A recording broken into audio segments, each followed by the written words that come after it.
یہ ہمیں بالکل بے بس نظر آئے. ان کے statements attorney general, advocate general اور جو حکومتی لوگ جا کر عدالتوں میں بیانات دیتے ہیں اور وہ مہلت مانگتے ہیں، 10 دن دے دیں، 5 دن دے دیں، انشاءاللہ ضرور آ جائیں گے. کبھی کسی نے یہ نہیں کہا کہ یار یہ آئے گا کہاں سے، سب کو پتہ ہے کہ کس نے اٹھایا. لیکن اب لڑکی کے ساتھ بھاگنے کا ایک بیانیہ جو ہے وہ بنایا جا رہا ہے. اور ویورز آپ کو یہ بھی خبر دیں، کافی عرصے سے عمران خان کی ملاقات جو ہے وکلا سے اور خاندان کے لوگوں سے اس طرح نہیں کروائی جا رہی جس طرح اس سے پہلے ہوتی رہی، چونکہ یہ سختیوں کا سیزن 2 ہے. آج عمران خان نے یہ معاملہ جج کے سامنے اٹھایا کہ میرے بیٹوں سے موبائل کے اوپر بات نہیں کروائی جاتی. ڈپٹی سپرنٹینڈنٹ صاحب وہیں پہ کھڑے تھے تو جج صاحب نے ان سے پوچھا کہ آپ کیوں ان کی بات نہیں کرواتے؟ تو ڈپٹی سپرنٹینڈنٹ نے کہا کہ جب فون ملایا جاتا ہے تو آگے سے کوئی فون نہیں اٹھاتا. اس کے اوپر خان صاحب کو آ گیا غصہ، اور بالکل ٹھیک غصہ آیا. انہوں نے کہا کہ تم ایک پڑھے لکھے انسان ہو، کیوں ایسی بات کر رہے ہو؟ پھر عمران خان نے باقاعدہ طور پہ درخواست دے دی ہے اور اس کے اوپر استدعا یہ کی گئی ہے کہ بیٹوں سے فون کے اوپر بات کروائی جائے. اور خان صاحب نے ایک جملہ بڑا امپورٹنٹ کہا کہ یار یہ ڈپٹی سپرنٹینڈنٹ ہے، اگر اس نے میرے بیٹوں سے بات کروا دی تو کل کو پتہ چلے گا کہ اسے بھی لاپتہ کر دیا گیا ہے. اور عمران خان بات کرنے سے رک نہیں رہے، بلکہ انہوں نے جج کے سامنے کھڑے ہو کر ڈپٹی سپرنٹینڈنٹ اور ان لوگوں کو جو اس سے پہلے ڈپٹی سپرنٹینڈنٹ کو جس نے اٹھایا ان کا نام لیتے ہیں اور ان کے اوپر تنقید کرتے ہیں. اور یہ اب رپورٹ ہو رہی ہیں چیزیں جیل کے اندر سے، اور یہ جو سختیوں کا جو سیزن 2 ہے آپ بڑھائیں ادھر سے، دوسری طرف سے عمران خان انہیں بری طرح بے نقاب کریں گے. قاضی صاحب کے حوالے سے بھی ایک بڑی امپورٹنٹ بات عمران خان نے کہی، وہ یہ کہتے ہیں کہ پی ٹی آئی کا مینڈیٹ چوری کرنے کے لیے قاضی فائز عیسیٰ کی صورت میں سازش چل رہی ہے اس وقت پاکستان کے اندر. یہ الیکشن نہیں کھولیں گے، ہمارے امیدوار 70 ہزار کے ووٹوں کی برتری سے جیتے. حیرت ہے کہ اون چودھری 1 لاکھ ووٹوں سے جیت گیا. 8 فروری کو ہمارا مینڈیٹ چوری کیا گیا، لیکن اس چوری مینڈیٹ کے اوپر حکومتیں اور قاضی صاحب کی جو سہولت کاری ہے وہ ویورز اس وقت جاری ہے. خان صاحب نے 8 ستمبر کے جلسے کے حوالے سے بھی اپیل کی ہے پوری قوم سے کہ آپ نکلیں، اور ان کا پلان بی بن گیا تو عہدے سے اترتے ہی شہباز شریف بھی مسنگ پرسن ہوگا. یہ ایک بہت بڑی بات خان صاحب کی طرف سے کی گئی ہے. اور 8 ستمبر کا جلسہ جس کے لیے 10 رکنی کمیٹی تشکیل دے دی گئی ہے، لوگ اس وقت کیمپین کر رہے ہیں اور آج جیل سے باقاعدہ طور پہ 8 ستمبر کے جلسے کی اور اس میں شمولیت کے حوالے سے عمران خان کی طرف سے اپیل کی گئی ہے. اور ویورز آپ کو یہ بھی بتائیں کہ عمران خان اب ایک درخواست لے کر سپریم کورٹ پاکستان چلے گئے ہیں اپنی نااہلی کے خلاف. اور اس دائر درخواست میں عمران خان کی طرف سے استدعا کی گئی کہ انہیں سیاست سے باہر رکھنے کی ایک کوشش کی جا رہی ہے اور اسی لیے جان بوجھ کے ٹارگٹ کیا گیا اور اسی لیے انہیں نااہل کروایا گیا. پاکستان کے اندر الیکشن کمیشن کی طرف سے قومی اسمبلی کا جو سپیکر ہے وہ ایک ریفرنس بناتا ہے اور پھر میاں والی کی سیٹ سے انہیں ڈی سیٹ کر دیا گیا. الیکشن کمیشن فیصلے پر عمران خان کو الیکشن لڑنے سے روک دیا گیا. Lahore high court larger bench election commission کے خلاف اپیل پر سماعت کر رہا تھا. اسلام آباد ہائی کورٹ نے اپیل واپس لینے کی استدعا منظور کرنے سے انکار کر دیا. اسلام آباد ہائی کورٹ کے حکم کی وجہ سے Lahore high court larger bench کارروائی آگے نہیں بڑھا پا رہا تھا. زیر التوا اپیل کی وجہ سے درخواست گزار ضمنی انتخابات میں حصہ نہیں لے سکتا. اگر کوئی اپیل کسی بھی لیول پر زیر التوا ہوگی اور آپ کو اس سے پہلے نااہل کر دیا جائے تو جب بھی ملک کے اندر ضمنی انتخاب ہوں گے تو عمران خان یا کوئی بھی جو شخص ہے جو امیدوار ہے وہ اس کے اندر حصہ نہیں لے سکتا. اسلام آباد ہائی کورٹ فیصلے کے خلاف اپیل جلد سماعت کے لیے فکس کی جائے، یہ بھی استدعا کی گئی ہے سپریم کورٹ آف پاکستان سے. اصل معاملہ ویورز ہے کیا، یہ میں آپ کے سامنے رکھ دیتا ہوں. 21 اکتوبر 2022 کو الیکشن کمیشن نے متفقہ فیصلے میں عمران خان کو آرٹیکل 63(1) کے تحت توشہ خانہ کیس میں نااہل قرار دیا. آپ کو یاد ہوگا 6 دسمبر 2023 کو اسلام آباد ہائی کورٹ نے توشہ خانہ کیس میں الیکشن کمیشن آف پاکستان کی جانب سے عمران خان کی نااہلی کو برقرار رکھتے ہوئے کیس میں ان کی سزا معطلی کی درخواست جو تھی وہ نمٹا دی تھی. پھر عمران خان نے اسلام آباد ہائی کورٹ میں نااہلی برقرار رکھنے کے خلاف اپیل دائر کی، لیکن وہ بھی سماعت کے لیے مقرر نہیں کی گئی. اور عمران خان نے درخواست کی کہ اپیل ہم واپس لے لیتے ہیں تاکہ لاہور ہائی کورٹ میں معاملہ آگے بڑھ سکے، کیونکہ لاہور ہائی کورٹ میں ویورز عمران خان کی اپیل پر لارجر بینچ بن چکا تھا، لیکن سماعت آگے بڑھ نہیں پائی چونکہ اسلام آباد ہائی کورٹ میں انٹرا کورٹ اپیل زیر سماعت تھی اور اسے آگے بڑھایا نہیں جا رہا تھا. لیکن یہ درخواست بھی منظور نہیں کی گئی. اسلام آباد ہائی کورٹ کے فیصلے کے خلاف عمران خان سپریم کورٹ گئے، لیکن وہاں بھی ابھی تک معاملات جو ہیں وہ زیر التوا ہیں. یاد رکھیے گا جون 2024 میں عمران خان نے ایک بار پھر سپریم کورٹ میں درخواست دائر کی کہ ان کی نااہلی کو ختم کیا جائے، لیکن اسے بھی سماعت کے لیے ابھی تک نہیں لگایا گیا اور اس کے اوپر کسی قسم کا عمل درآمد نہیں ہو سکا۔ اب ایک بار پھر عمران خان سپریم کورٹ پاکستان گئے ہیں جی، اور یہ استدعا کی گئی ہے کہ درخواست سماعت کے لیے لگائی جائے اور اس نااہلی کو ختم کیا جائے۔ لیکن کیا اس بار درخواست سماعت کے لیے لگائی جائے گی؟ عمران خان پاکستان کی سب سے بڑی اور سب سے مقبول جماعت کے سربراہ ہیں اور وہ اس وقت نااہل ہیں، جبکہ ان کے خلاف جتنے بھی مقدمات ہیں ان میں ان کی سزائیں کالعدم ہو چکی ہیں۔ اس کے باوجود ان کی نااہلی ختم جو ہے وہ نہیں کی جا رہی۔ دیکھنا یہ ہوگا کہ قاضی صاحب جو کہتے ہیں نا کہ انصاف نہیں مل رہا، ہم مزید ججز لے کر آئیں گے، اور ایڈ ہاک ججز لانا اس لیے بھی ضروری تھا کہ لوگوں کی درخواستیں پینڈنگ پڑی ہوئی ہیں، بیک لاگ موجود ہے،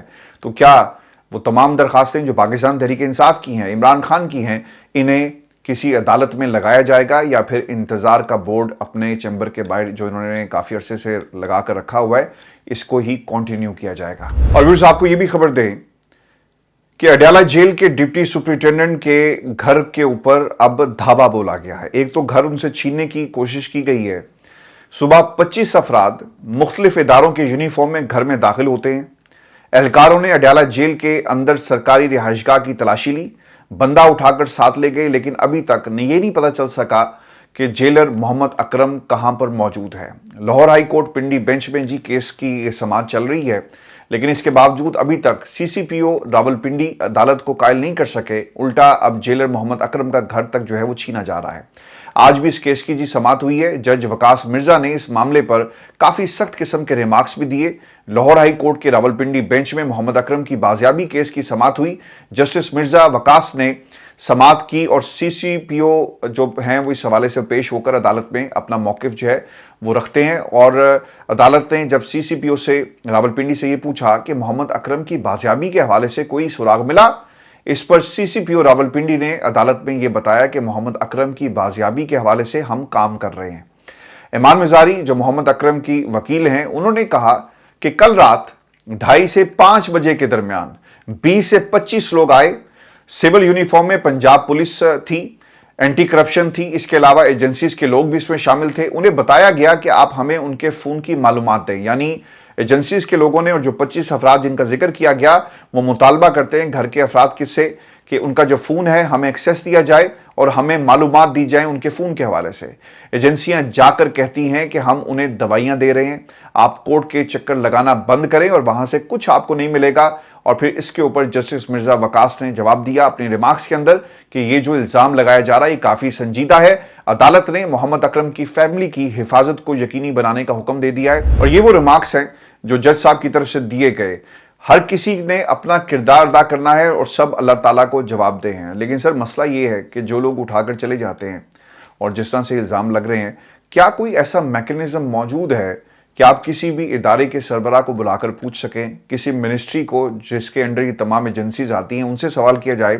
اور صرف ریمارک سے کام نہیں چلے گا، آپ کو تھوڑی سی ہمت کرنا پڑے گی، اور جو ادارے ہیں، جو آپ کی منسٹریز ہیں اور جو وفاقی وزراء ہیں ان سے سوال کیا جائے، ان سے پوچھا جائے کہ ڈپٹی سپرنٹینڈنٹ محمد اکرم ہے کہاں۔ اگر اس نے واقعی کوئی سہولت کاری کی اور واقعی وہ ملوث تھا تو عدالتیں موجود ہیں، اور اس سہولت کاری اور اس کے جو ثبوت ہیں وہ عدالتوں میں پیش کر کے آپ اسے سزا دلوائیں، اس کے خلاف محکمانہ کارروائی کی جائے۔ لیکن کسی کی جبری گمشدگی سے مسئلہ حل نہیں ہوگا، اور کسی کی جبری گمشدگی سے جو سہولت کاری کا الزام ہے وہ بھی سچ ثابت نہیں ہوگا۔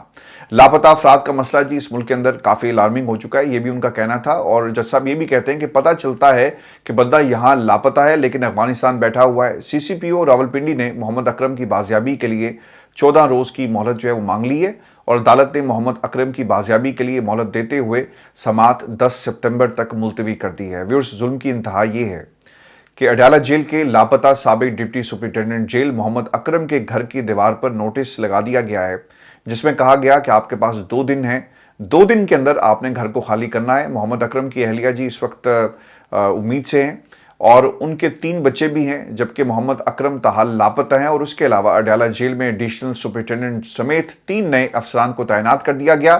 علی امین شاہ کو ایڈیشنل سپرنٹینڈنٹ جیل راولپنڈی تعینات کر دیا گیا ہے، جبکہ عامر فیاض بھٹی کو ڈپٹی سپرنٹینڈنٹ ایجوکیشن تعینات کیا گیا۔ جماعت علی کو deputy superintendent judicial Adiala jail اب تعینات کر دیا گیا ہے، اور آپ نے ان کے آنے کے بعد دیکھ لیا ہوگا کہ